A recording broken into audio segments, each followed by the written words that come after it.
All right, back again, back again. And as you know, Twitter is blocking us from doing anything on there. So let's just have fun with it because it's just you and me, baby. So let's do this. All right.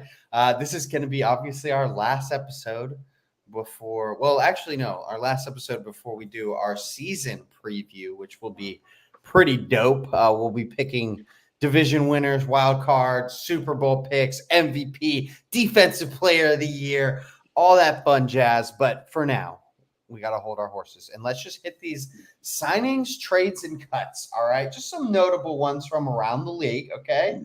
Um, Interesting. Cowboys trade with the Giants. All right. I always think that's weird when you trade in Yeah. division, but basically traded for Jordan Phillips, who I believe they just got this offseason. And um, basically, Cowboys send a 6th-round pick, and the Giants send Jordan Phillips and a 7th-round pick back. They also signed Carl Lawson and Vinale Joseph. So apparently, they are feeling like they need some beef on that line because they're adding depth pieces there. And then the Commanders trade for Cade York from the Cleveland Browns, but he's been on their practice squad, missed a good bit of kicks, lost his job basically. The Commanders get him for a conditional 7th-rounder, and they immediately cut Riley Patterson. The Eagles traded for Jahan Dotson, send a 3rd-round pick and 2 7ths for Jahan and a 5th-round pick from the Commanders. And then some signings here. Creed Humphrey becomes the highest paid center in NFL history. 4 years, $72 million extension, $50 million guaranteed. Obviously, but he's one of the best in the league now that Jason Kelce, he probably is the best in the league now that Jason Kelce has retired. So good on him. The Chiefs just keep buying into these freaking gems. Falcons signed Justin Simmons to a 1-year, $8 million deal. I think this is probably like one of the most notable signings we've had since we last been here because honestly, with Justin Simmons and Jesse Bates, the Falcons might have the best safety duo in the league. It's either to me, it's either them or the Ravens. But it's just funny how you can just sign a guy like Justin Simmons right before the season starts and add him to your other Pro Bowl, all pro caliber safety in Jesse Bates. So it's just interesting. Vikings also signed Stephon Gilmore. We all knew that was coming. There's no way Stephon Gilmore, just like Justin Simmons, he's not going to be sitting out there during the season. So he gets 1 year, $10 million deal with the Vikings, $7 million guaranteed. Pretty good deal for a guy that is honestly still playing very well. That's why I didn't understand how he wasn't already on a team. But A.J. Terrell, he gets the bag from the Falcons, 4 year, $81 million extension, $65.8 million guaranteed. I feel like he's kind of Tyson Campbell level. He's really, honestly, just like injuries and things like that had the potential, but just haven't quite put it all together year over year. So, but he like Tyson Campbell, he still gets paid. Bengals, their kicker situation, they signed Evan McPherson to a 3 year, $16.5 million extension. Chargers also signing their kicker. Okay. 4 year, $22 million deal, 12.5 guaranteed. So these kickers are out here getting paid. All right. They probably all have the same agents and they're like, dude, I'll make all my guys hold out. All the kickers are getting paid. Dicker's getting it done, huh? Yeah, apparently. Hey, and listen, as a Jaguars fan, I love Dicker the kicker. He missed a very critical field goal against that in that playoff game that helped us seal the win. So appreciate you, Dicker. Appreciate you, buddy. And then you already know, man. Or actually, we'll get to these small ones first. Okay, Chiefs signed Juju Smith-Schuster. I thought that was completely pointless, but it must be because Hollywood. The only thing I can think of is because Hollywood Brown's injured. You need a depth piece for a few weeks. But Juju Smith-Schuster, I mean, he doesn't even get on the field for this Chiefs team. They're more talented than Juju can offer anything on the field. Today, actually, the Giants re-signed Adoree Jackson. So he'll probably slide in and start, honestly, off rip. And then the Ravens, I believe we talked about this on the show. It was funny because they have Josh Johnson as their second-string quarterback who's like 38 years old. Well, the Browns kind of influxed themselves with way too many backup quarterbacks because they had Jameis Winston, Tyler Huntley, and they also drafted Dorian Robinson Thompson or something like that from the year prior. So they had all these quarterbacks. They were trying to trade them apparently, and they couldn't find a trade partner, and they ended up cutting Tyler Huntley. So the Ravens just immediately resigned him. So I'm pretty sure he'll just slide in as their number 2. He already knows pretty much everything. He's been there. Just funny how that happens, but whatever. Mm-hmm. Bills signed Chase Claypool earlier in the offseason. They said, fuck this. And they paid him money just to leave. They were like, just get out of here, dude. You offer us nothing from a team that has no receivers. Okay. And then the Bucks, they released Randy Gregory. Okay. A guy that never showed up for work. It's like somebody offered you a job and a salaried position and you started getting paid, but you never came. You were just like, nah. And then eventually they were like, after like 4 weeks of like small pay, they're like, all right, dude, just fuck it. You're not coming. So in the words of Todd Bowles, you can't miss what you never had. So Todd Bowles. My bad, guys. And then obviously, there ain't nobody watching. Don't matter. Yeah, no, it doesn't matter. Nobody gonna see shit anyway.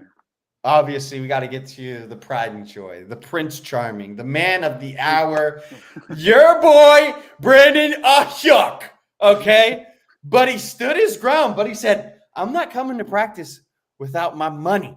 Okay, and Buddy gets paid. All right, 4 years, $120 million extension, $76 million guaranteed to $30 million per year. Paid more than Deebo Samuel.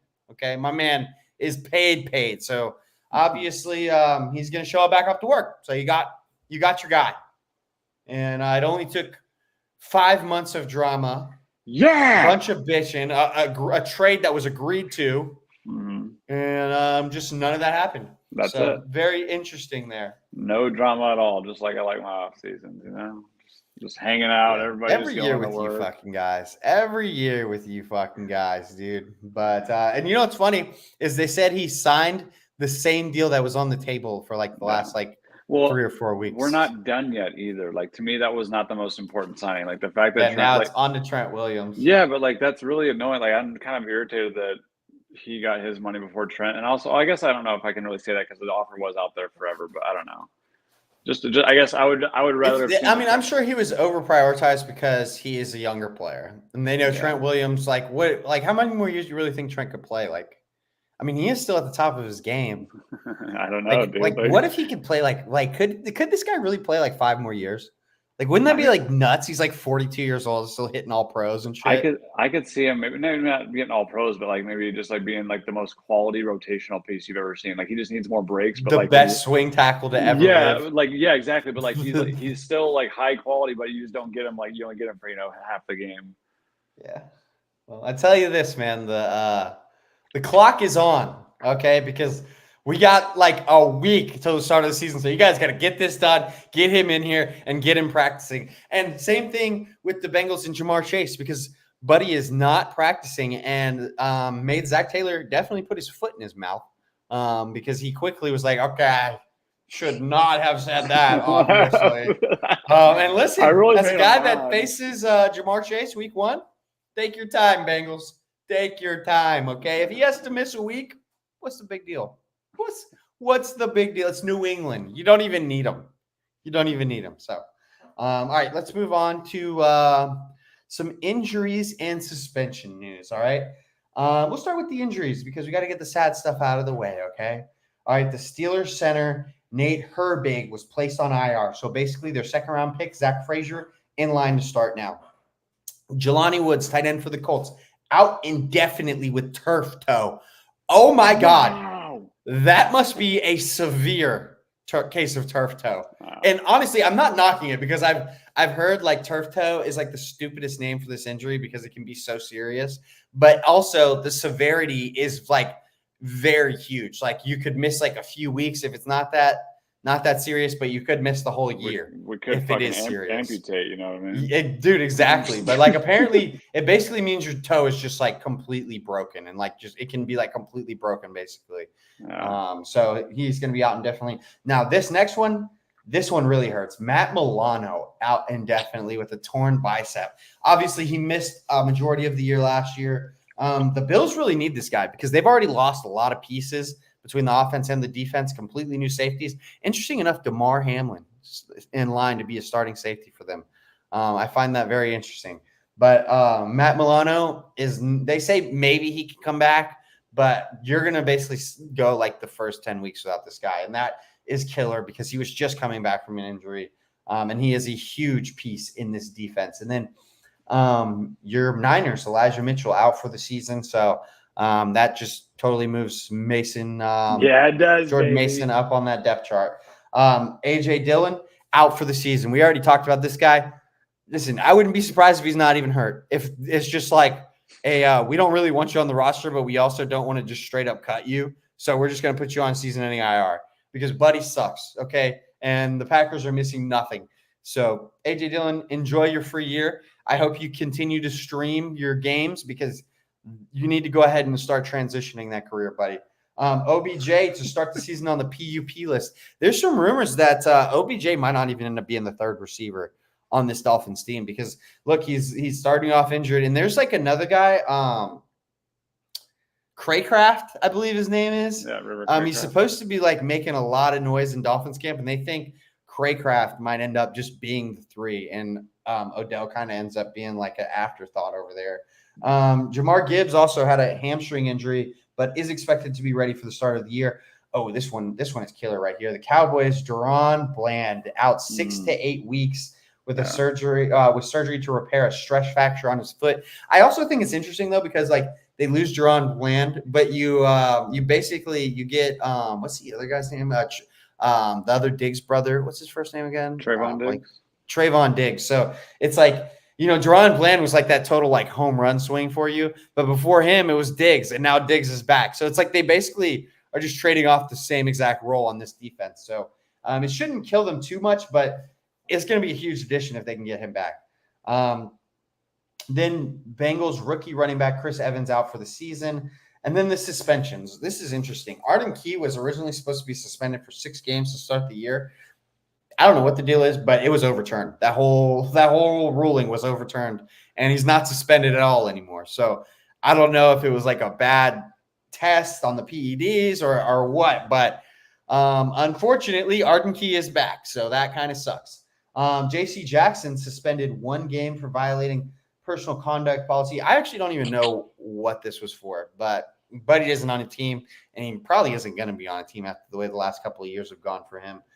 Zay Jones suspended 5 games for violating personal conduct policy. This actually goes back to an incident that was in Jacksonville. And it kind of sucks for him. I feel like 5 games is pretty extreme. So basically, Zay Jones got arrested here in Jacksonville for domestic violence.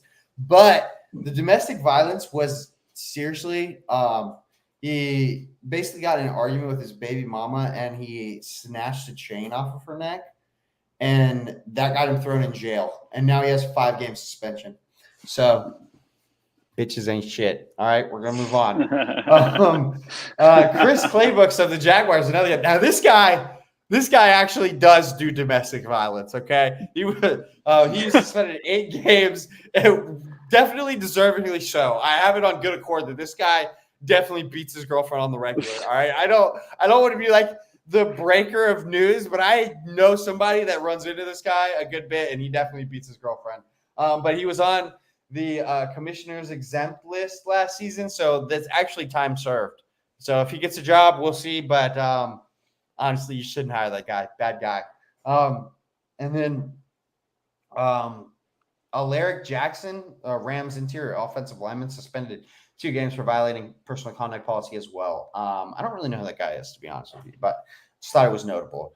All right, that's it for the bad news. Now let's get to some good news. We're talking preseason action, my dog, okay? And when we talk preseason action, we got to start with the freaking quarterbacks, baby. All right? Minshew wins that starting role for the Raiders. You already know your boy is pumped up for Minshew, all right? My man has been waiting for this opportunity, and he delivered, okay? I was kind of surprised that they announced him as a starting quarterback. I think that he deserved it looking at the game film. It was kind of close, but Aiden O'Connell, I just thought that they would give it to him because he's the younger guy, and they didn't. So good for Minshew.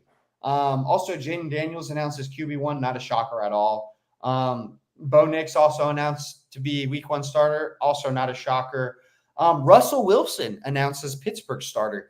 I don't think that's surprising either, but I do think that it was probably pretty close. And I feel like it was probably mostly a tie, and they were just kind of gave the nod to Russell Wilson because if Russell Wilson struggles, then they can switch to Fields. But if you start with Fields, it feels like you kind of just got to end with Fields and just see what happens. Otherwise, that's basically over. So we'll see. Mike Tomlin did say that Fields will have like a playbook, like his own set of plays, which I don't know if it's going to necessarily be Wildcat or if it's just kind of going to be like, we just want to get him some snaps. Should be interesting to see that. A couple other things to know from the past couple weeks. First of all, Jags balling in preseason. All right. So the league is put on notice because my boys were 3-0 and not just 3-0. We dominated, absolutely dominated. Okay. And all right. So that's all I got to say about the Jags. We'll leave it alone. Okay. Then Pat Mahomes, crazy behind the back pass. Oh, that was awesome. That was so cool. That is like probably like the highlight of preseason this offseason or this preseason period. Definitely. And with the interviews from him and Kelsey to add on to the play, just money. Like them boys are in sync, unfortunately. Okay. So something that makes me happy as a Jaguars fan, Anthony Richardson struggled pretty badly, man. I mean, like it looked bad, which is good. Okay. He scored on the first drive, but it was a completely scripted drive by Shane Steichen. And they have the right coach. Don't get me wrong. Indy has a great play caller, a great coach. But I personally, I just think it's going to be hard with Anthony Richardson. I really do. And I kind of see him struggling all year.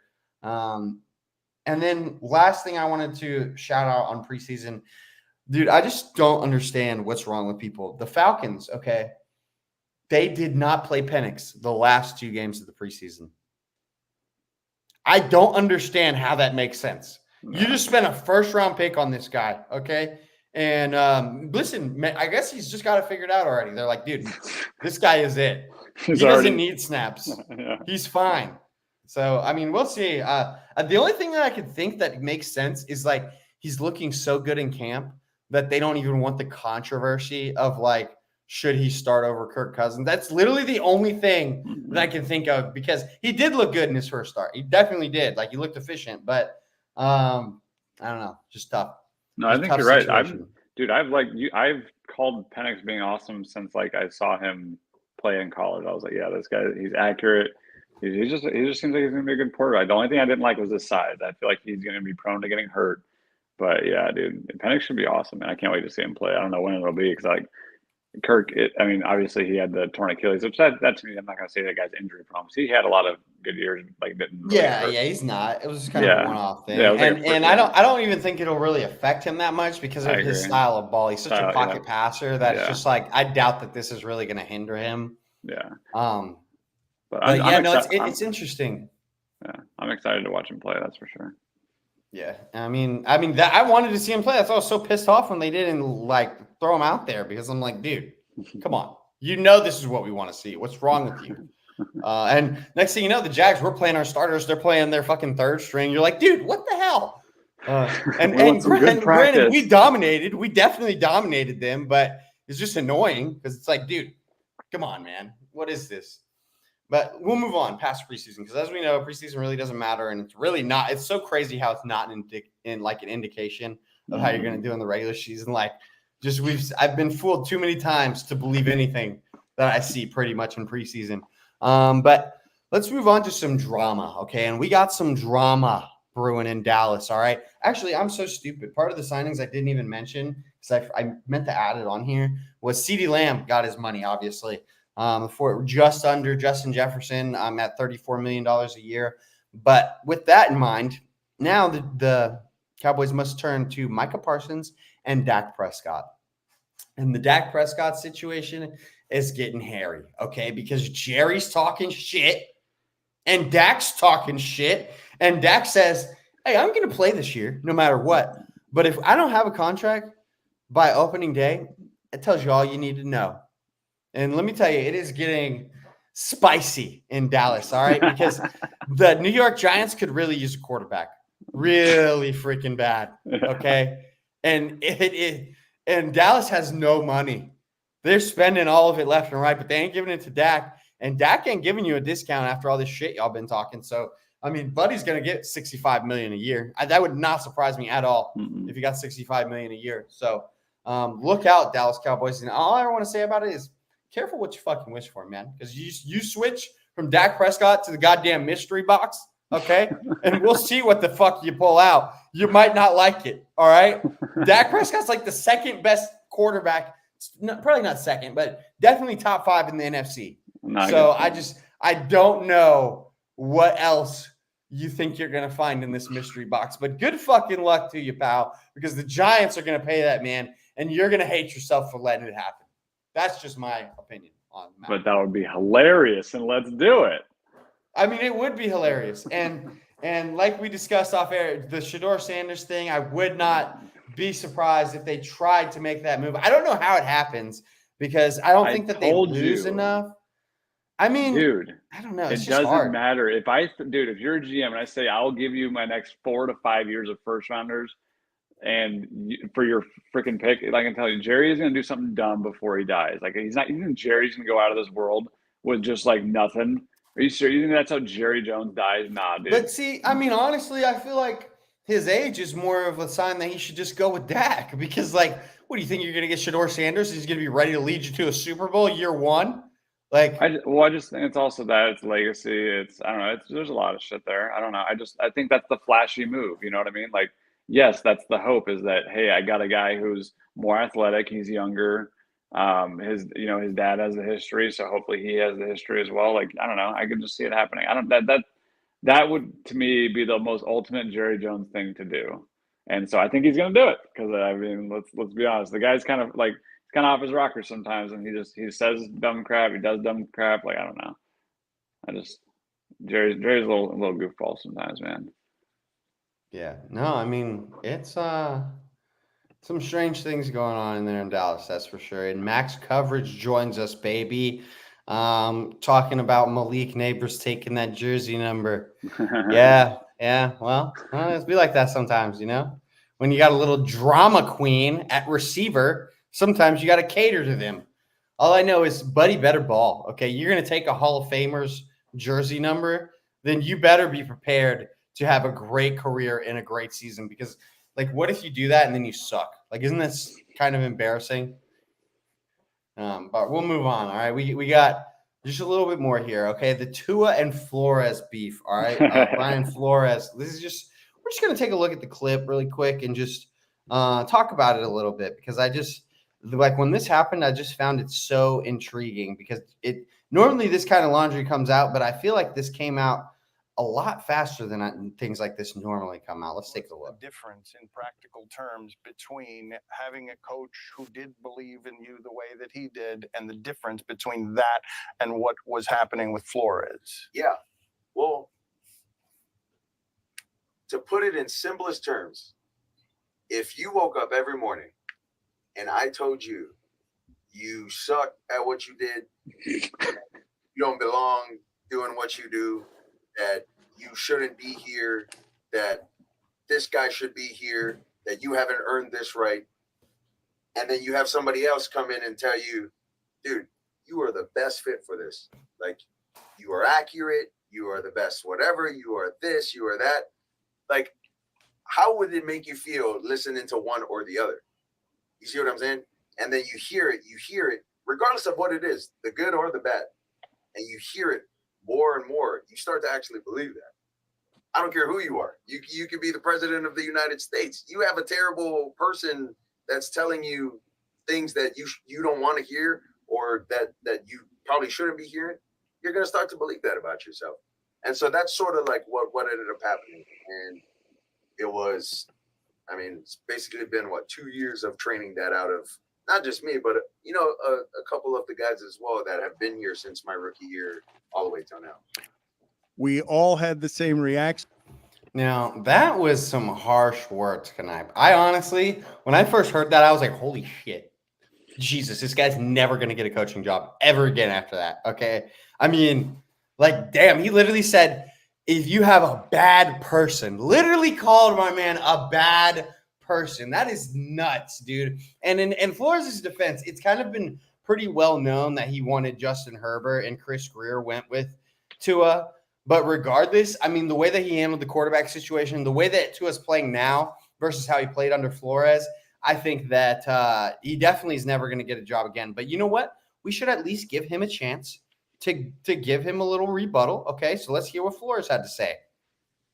I think there's some other questions that are some other things that you guys want to talk about, so I'll address those too.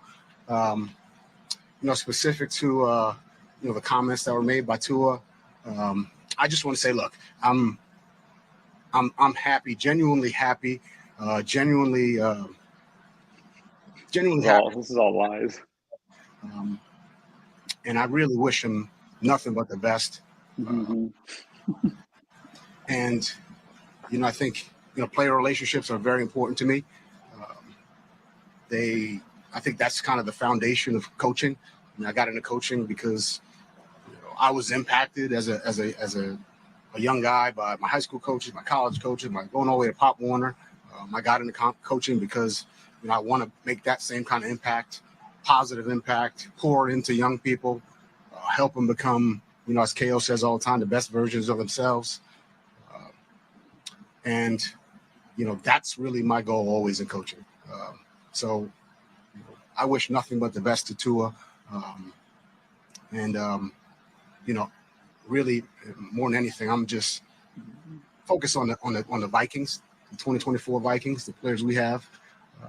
We saw a couple of guys up here, just a couple minutes ago, Metellus and HP. I think, their leadership, their friendship is important to me, and I'm just, I'm excited about this group. You see the relationship the way that he saw the relationship? Did it resonate at all with you, and you saw what it was? I think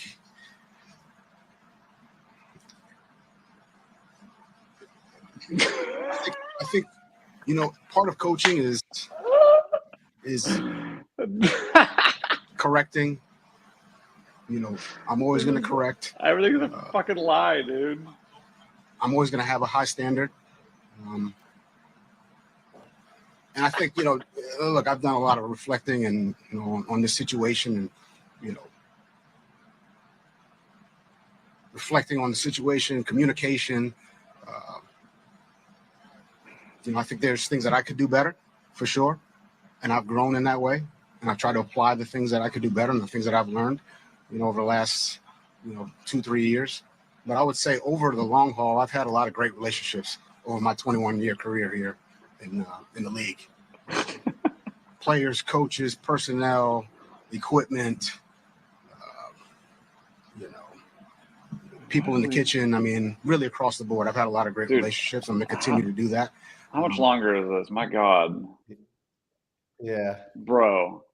He was tripping over himself. You ever see a fucking liar in real time trying to make up lies? Like, it's hilarious. I'm sorry, man. Like, Flores, bro.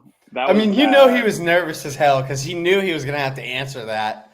Well, and not only that, and you also know he hates him. He freaking hates Tua for doing this. Yeah, but not only that, I don't know, man. That was bad, bro. Like that was. Yeah, like Tua should have called him out, but yeah, Flores. All you had to do at one point was just like, I was wrong. You could have just said, I messed up. I was wrong. You know what I mean? Like, he basically admitted that it was true. Like, he's like, I'm always going to correct. No, I'm always going to correct. Did you just not see the amount of guilt and just lies through that man? Like, what in the world? Holy crap! I agree. I agree, but it's tough. I mean, I'm sure he feels bad about the whole situation, but. Yeah, it's going to be tough for him to ever get a job, especially like Max said, the NFL should sue you. I mean, you literally sued them for losing your job, and you got shit like this coming out. So obviously it was more warranted than we even realized. But that's almost the end of the show. Just a couple more things here. First of all, Sam Ponder, RG3, fired from ESPN. Listen. I don't give a fuck that RG3 got fired, okay? But he did questionable stuff all the time. But you get rid of my girl, Sam Ponder? Are you freaking serious, dude? You think Mike Greenberg is going to be able to handle Sunday morning NFL countdown? You're full of shit, ESPN. You did it because she's a Republican and because she hates trans men playing in women's sports. That's why you fired her. Fuck you guys, man. I stand with Sam, okay? That's my girl. And Sam, if anything ever happens with you and Christian, all right, that's pretty much it. Last thing, though, Backyard Sports is back, baby. You already know what it is, man. Anybody our age, love Backyard Sports, and we are here. Yes, Max, I am heartbroken about Sam, okay? She was good at her freaking job. That's what pisses me off, is like she was a good host, dude. She was a good host, and you just kicked her out of the building. One of the best hosts you have, and you just kicked her out of the building. And you don't even replace her. That's the thing. If you're going to get rid of an all-star like Sam Ponder, okay, you better throw me a Kay Adams, all right? Because quit bullshitting. Mike can't fill those shoes. You can't do it, all right? But that's pretty much it. Max, thanks for joining, buddy. Thanks for watching. I'll actually hit you up about some other stuff that we got going on.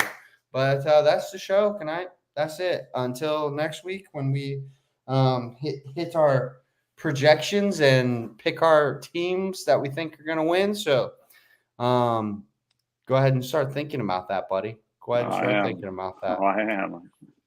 All right. Well, until Twitter lets us join the fun again, we're out of here. Peace.